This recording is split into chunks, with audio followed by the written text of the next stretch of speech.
Hello and welcome into the Lone Star Varsity Preview Show, brought to you by the University Medical Center and powered by AJ Media. I'm Mike Graham. And I'm Brian Navarrete, and we're with the Lone Star Varsity High School sports staff. Well, Brian, it's already week 5, and we've got some district games going on all of a sudden, and a lot of interesting non-district games as well. We're kind of in that middle ground right now. We've picked out 5 that we really like, and we're just going to discuss them in front of you guys tonight. And then at the end of the show, we'll make our picks pertaining to these 5 games. And I think that the biggest one is the biggest district that's getting underway this week as far as local teams are concerned, and that's Palo Duro at Plainview in the 8-team District 3-5A. Lots of traffic in this district, and this is a winnable game for Plainview. It was last year. Palo Duro's coming into this game 0-3. Plainview's 1-2. Turned a corner last week with a nice win. And this game will kick off at 7:30 p.m. Friday. Yeah, when you talk about a lot of traffic, 8 teams isn't any joke, and you got to get started early. You got to get the wins early. You got to make sure that everything gets rolling for going positive for you real early. So I think this is a game that Plainview rather can come out and kind of establish that momentum that it needs. Plainview coming into it also has some momentum. They got their first win last week coming into this one, so I think there's a lot of momentum behind them already, but getting that first win will definitely help heading further into that 8-team district. Yeah, we've talked about how wins set momentum before, but let's just rehash that and how big that is before you get into district play. What does a win after a winless start do for a program? I think it kind of just proves that what you're doing is heading in the right direction. You know, when you get a couple of losses, I think it leaves a bad taste in your mouth, and you might start doubting yourself. And then you get a win right before you hit district, and you're like, okay, well, this is all starting to pay off. Now, you know, you've seen the offense work, you've seen the defense work, so now it's just kind of go out there, continue to execute and do your job, and good things should happen. And on that note, I mean, they shut out that team last week. Right. So the defense has got to be feeling pretty good, while the offense, you know, scored 30 points. So I think there's a lot of positive things for the Bulldogs moving forward, and hopefully they're able to kind of get that first win and get things rolling, like we said. And Plainview showed some balance in their win. They had Carson Hawk and Andrew Villa rush for about the same amount. They're very close to each other for the season, both approaching 300 yards. And I think it's a safe bet that both are going to cross over the 300-yard threshold in this game, because Hawk has 277 and Villa has 268. And then on defense, they have 4 takeaways on defense, so more than 1 per game. And you know, it's a pretty good margin. It's not the best margin you've ever seen, but averaging 1.3 per game is not a bad place to be as you enter district play. Yeah, no, anytime you can create a turnover, I think that's great for a defense. It definitely sparks some things on the offensive end, in which case, like you said, you could bring Carson Hawk and you could throw in Andrew Villa, and they can get the ball moving. And Plainview's, I would say, kind of run-first-based offense, but yeah, takeaways averaging at least 1 a game, that shows that the defense is able to come out there and do what they're supposed to be doing, which is take the ball away, create some turnovers, and hopefully they're going to be able to do that against Palo Duro, who actually enters the game 0-3. Yeah, and this game is very important for all teams involved. It's very important across the district, the week 1 game, as far as district's concerned. The second, third, and fourth place finishers in this district all finished with 5-2 records last year. So there's not a whole lot of margin for error, and you're thinking you're going to have to hit somewhere between the 4-win and 5-win area to make the postseason if you're Plainview. Yeah, no wiggle room in this district whatsoever. You have to go out there and you have to kind of start winning early on. Getting that first win, like we said, is going to be very important, very key for Plainview to continue to find some success.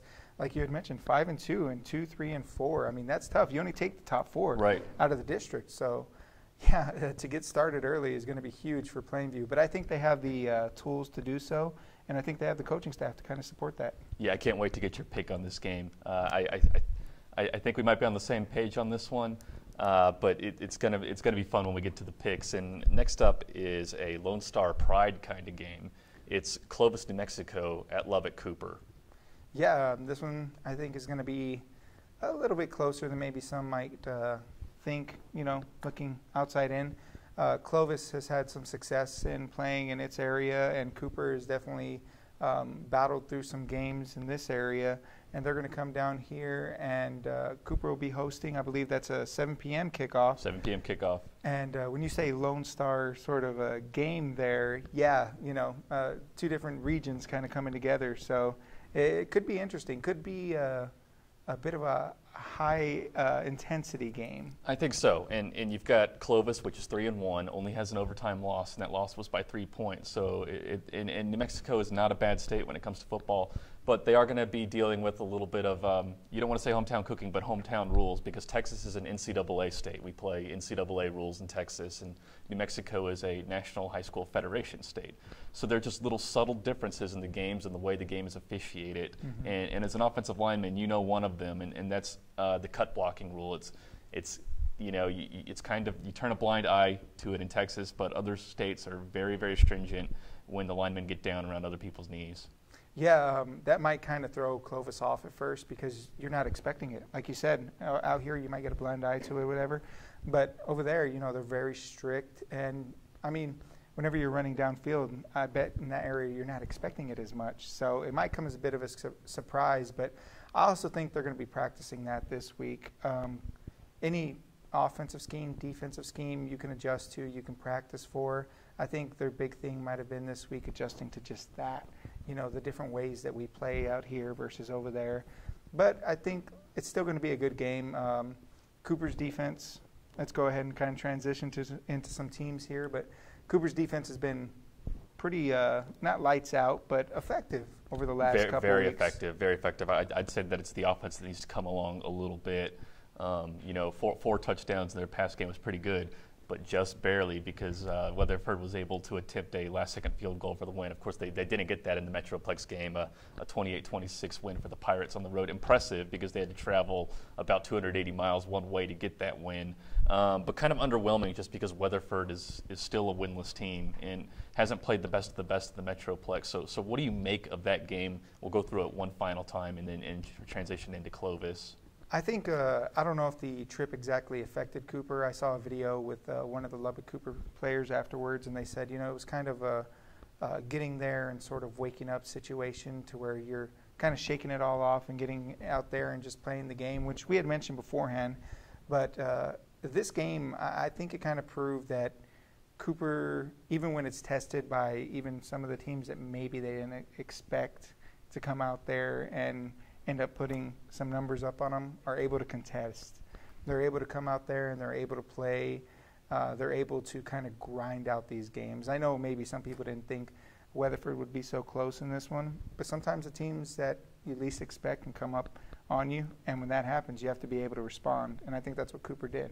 Once again, Clovis is 3-1 and Lubbock Cooper's 3-1, so pretty evenly matched game, and it'll be fun to see which ones we go with on that one. I think I know where we're leaning on this one once again, but you never know. You just never know. So stay tuned.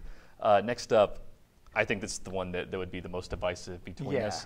It's a 3-0 Shallow Water team from 3A Division I playing a 1-3 Lubbock team from Class 5A. Not your typical non-district kind of matchup. There aren't a lot of teams that'll go up or down two divisions, but Shallow Water had the courage to play this game. And just one of the interesting things about this one is Shallow Water is going to show up with about a roster of 35 men, and Lubbock High has 60 men on their team.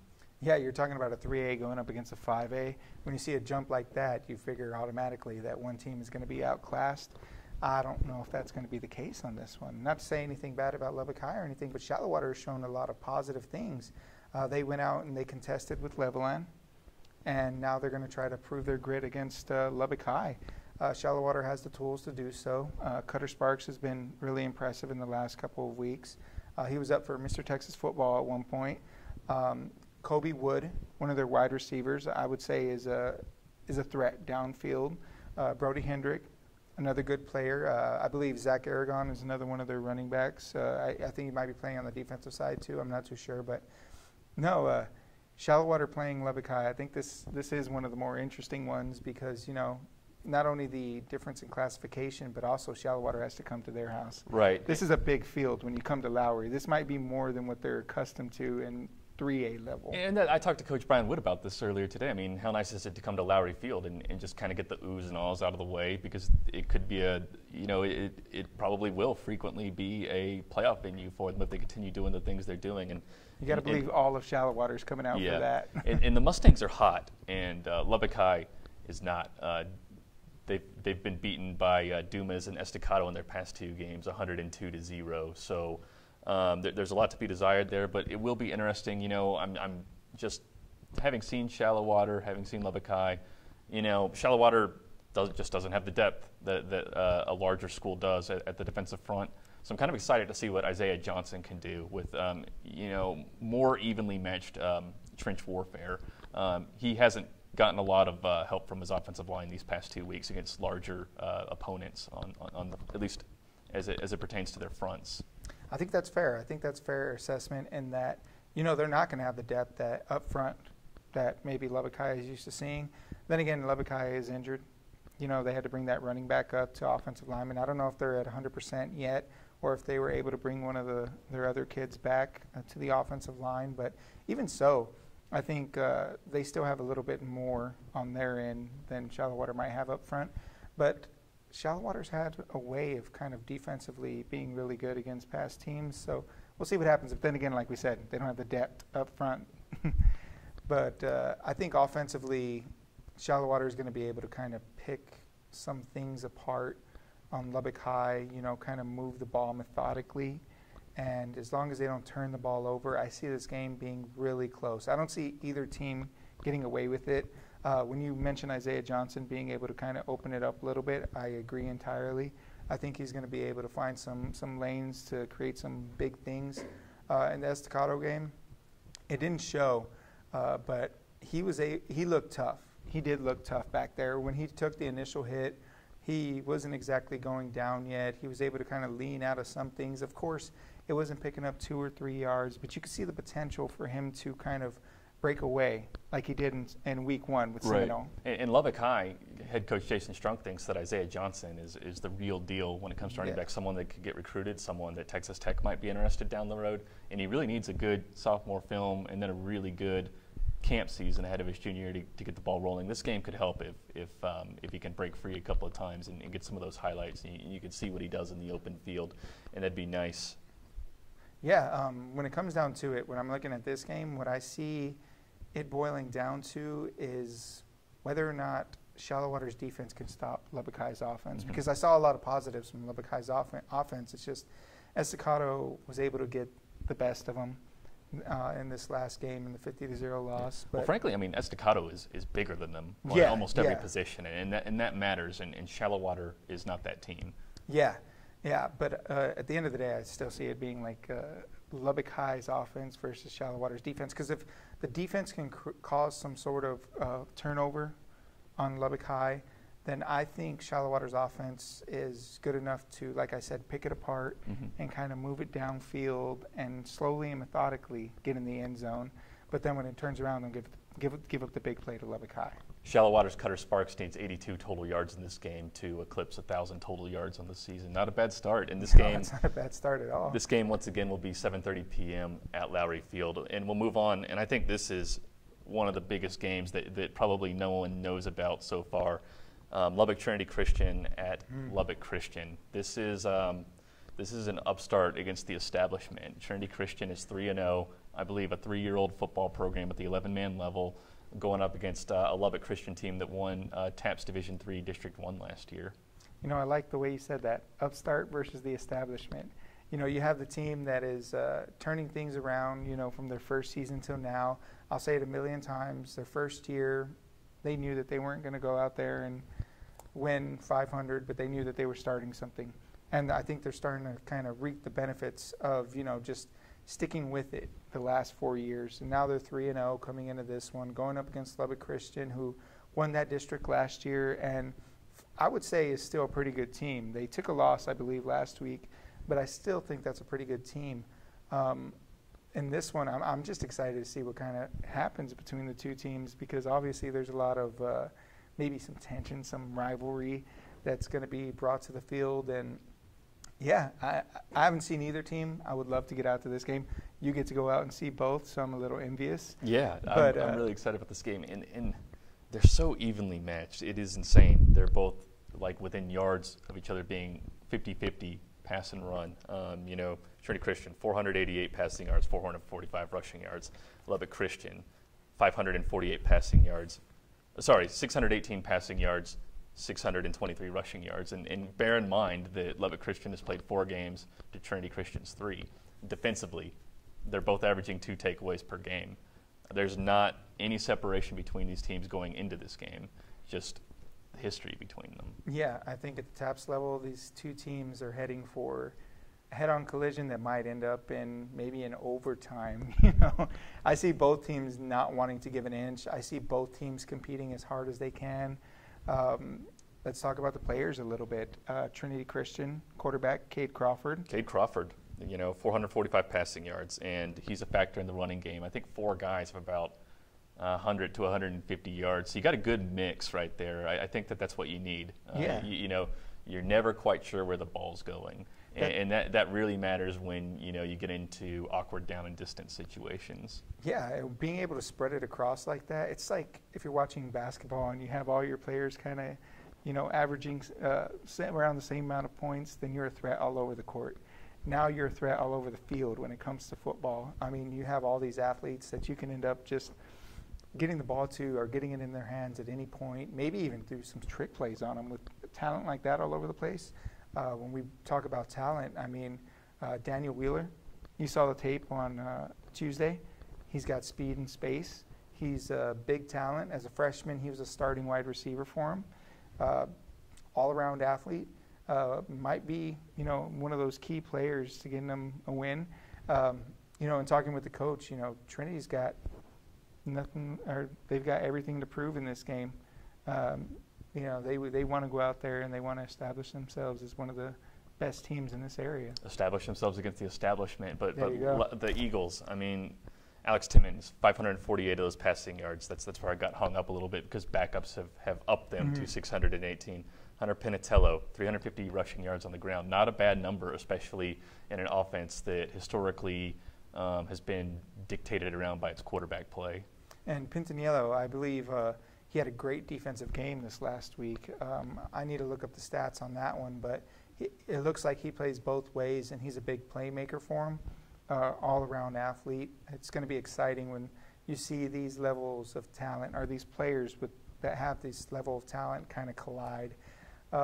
Like I said, I don't see anybody giving up an inch. I think this one's going to be a game to get out to if you want to see a good rivalry game or a building rivalry game. I think so. That's what this is, and this is a big district.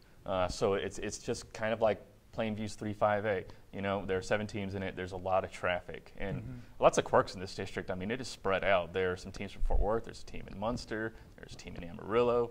I mean, it's just all over the place. So it's almost like a college football kind of travel regiment and a lot of Saturday games. But fortunately, these two teams are local, and I think coming into this game we thought it'd be between Munster Christian and Lubbock Christian, but Trinity Christian has really popped up and gotten 3 quality wins against public schools to start this thing off.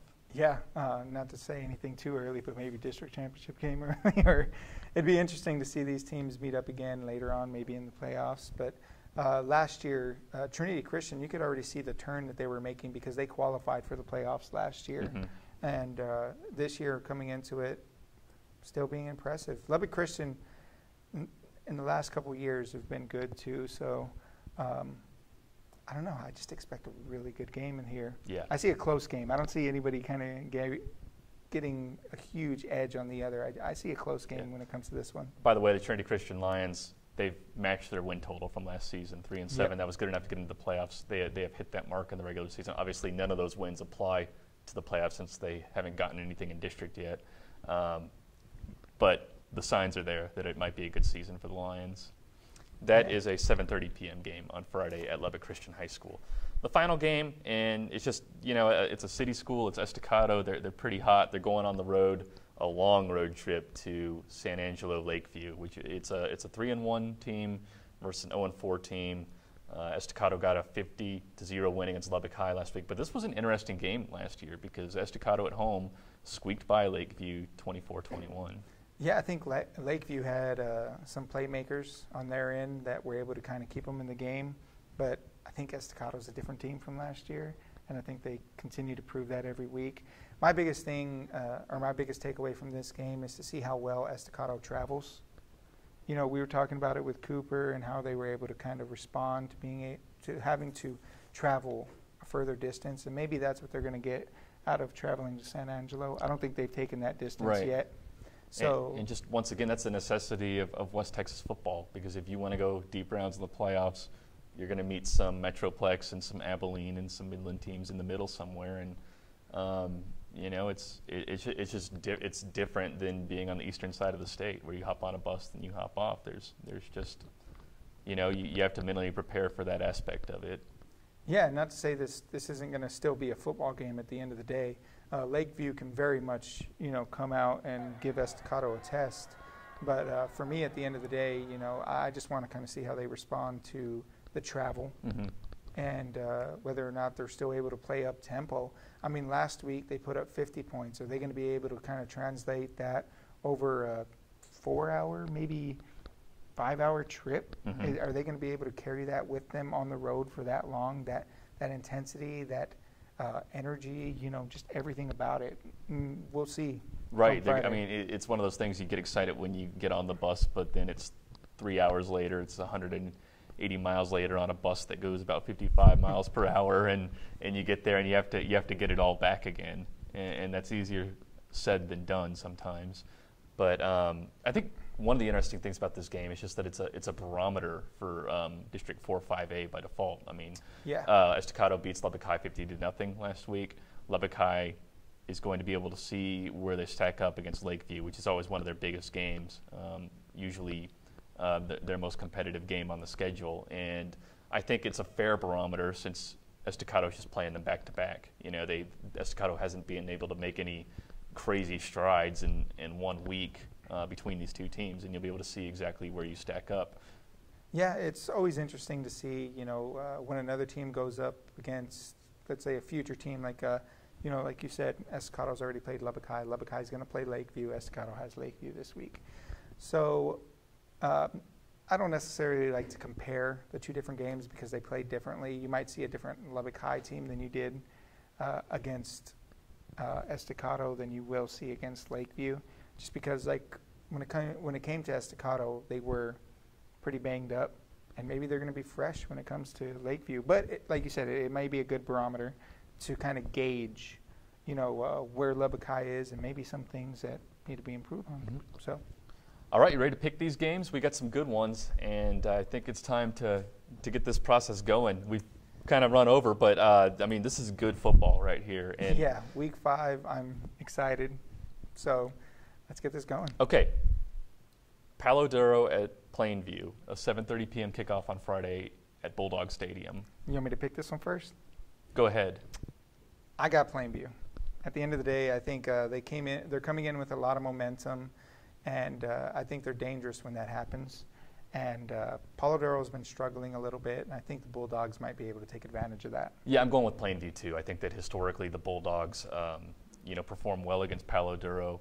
I think they realize the consequences of this game. I think that Ryan Rhodes is going to have them thinking about that, because they're once again, there just isn't a whole lot of margin for error. You got to take care of these games, and then you know, you got to play tough against the top tier of this district to make it into the postseason. I think Plainview's going to be ready for that challenge. Second game, Clovis, New Mexico at Lubbock Cooper, 7 p.m. kickoff at Pirate Stadium. And of course, I'm going to go with the Pirates. I think, you know, the Weatherford game might not have been as far spaced out as some people thought it might have been, but they did show a lot of tenacity and the ability to stay in the game and still come out on top.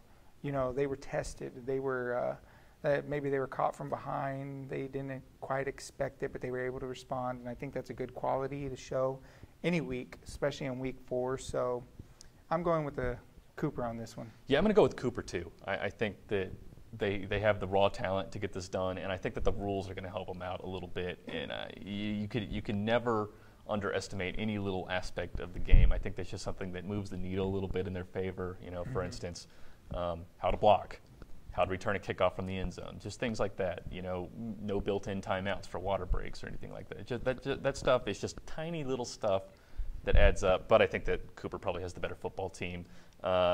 Clovis, New Mexico, trying to snap a 3-year losing streak to Texas teams. Used to visit Friendship before it visited Cooper, and hasn't gotten the job done across the border. Yes. Okay, this one I think is the big one, and it's Shallow Water at Lubbock High, 7:30 p.m. at Lowry Field on Friday. And You want me to go first? Yes, actually, I was going to ask you to go first because this one's so tough for me. I'm kind of I have my maybe I'm kind of torn in between. This game could go a million ways. You just look at it and like it. When you look at it, it doesn't help you feel confident about it. It helps you doubt yourself more. But I'm going to go Lubbock High. I'm going to go big school. I think they've got depth. I think that the running game, you're going to see a new dynamic. I think that it's a fair fight for Lubbock High. And that's taking nothing away from Shallow-Water because I think that they've proven themselves at the 3A Division I level. I think they're going to be a great team. I think they're going to be a regional kind of team. But I think that when you have 25 extra players to throw out there, I think that when you have a Division I running back out there, as people think that Isaiah Johnson might be, I think that you have some edges. But once again, I mean, I could see this game going a million different ways, but that's just my gut feel, Lubbock High in this one. And this one's going to be one of the rarities that we bring to the show in that we're going to disagree. Mm-hmm. I'm going to go with Shallow-Water on this one. I think they're riding a hot streak. I think they're going to be able to put some things together defensively to kind of slow down the offense. You never have to be the biggest person up front if you're able to get two bodies on the runner at once or do some sort of defensive scheme to throw their offensive off their game, then you're coming out on top. Create one turnover, translates into two. So I'm going to go with Shallow-Water on it. You make good points, and there's really no easy way to pick this game. We got to bet something. I'll bet you a soda on this or something. It is the hardest game I think that we've had to pick through these first 5 weeks of the season. Maybe not as hard as the next one. Yes, it's Trinity Christian at Lubbock Christian at 7:30 p.m. kickoff on Friday, and you have 3-0 Trinity Christian versus the 3-1 Eagles. And when you look at their numbers, they're pretty much doing the same thing game by game. Do you want to go first? Or do you want me to take this one? I'm going to let you take this one because you put in the research and you've kind of dissected the teams, and I want to see what you think about it. Yeah, I'm going to go Trinity Christian. I think that Lubbock Christian has a great team. I think that they might even end up district champions. But for this particular matchup, I feel like Trinity Christian's a little bit more experienced. They've been building up to this point for the past 4 years. Lubbock Christian has had to reload a little bit in that time frame. So I have Trinity Christian by the narrowest margin in this game. I'm going with Lubbock Christian. You mentioned the fact that they had to reload. They had to reload last year. They had to reload the year before. They're able to get it done every year. Every time they reload, they come out and they're just as potent and they're able to get some stuff done. I see them with the district championship, and I think kind of tradition is going to pull them through on this one. I think they're going to have that refuse to lose sort of mentality coming into it. Not to say Trinity isn't a good team. I think that it's going to be a close game. But at the end of the day, I see Lubbock Christian kind of coming away with this one. Just breaking the fourth wall, I think that this is the first time we've ever had 2 disagreements out of 5 games. Yes, which is good. Okay, next one, I think we're on the same page to wrap this up. Estacado at San Angelo Lakeview. You have 3-1 versus 0-4. Estacado. I think they're a hard team to beat for anybody. Yeah, we're talking, I think, just size and athleticism. Barring injuries, I think you're looking at a team that's going to be very deep in the regional picture. They're hard to match up with. And, they're just doing a lot of good things right now, defensively, offensively. So I'm taking Estacado in this one. Yeah, Estacado. I don't think. I think you've hit all the points. And when you say that a team, you think it's going to be contending for the regionals. There's not much left to say. Estacado in that one, and that's going to do it for the Week 5 preview show on Lone Star Varsity. Really appreciate you stopping by. Please visit our website, which is LoneStarVarsity.com. We've got a podcast up. We've got a coach's video with Trinity Christian's Abel Rodriguez, which was really informative and kind of helped us, figure out Trinity Christian. And he breaks down some plays. I think that's really good stuff. And we've got 4 other coaches' videos out there from prior wins, and that's good stuff. And of course, we've got game previews coming up. Lubbock High versus Shallow-Water is already up. Everything else will be up tomorrow. We really appreciate you coming by. Once again, this show is brought to you by the University Medical Center, powered by AJ Media. For Brian, I'm Mike. Thanks for stopping by.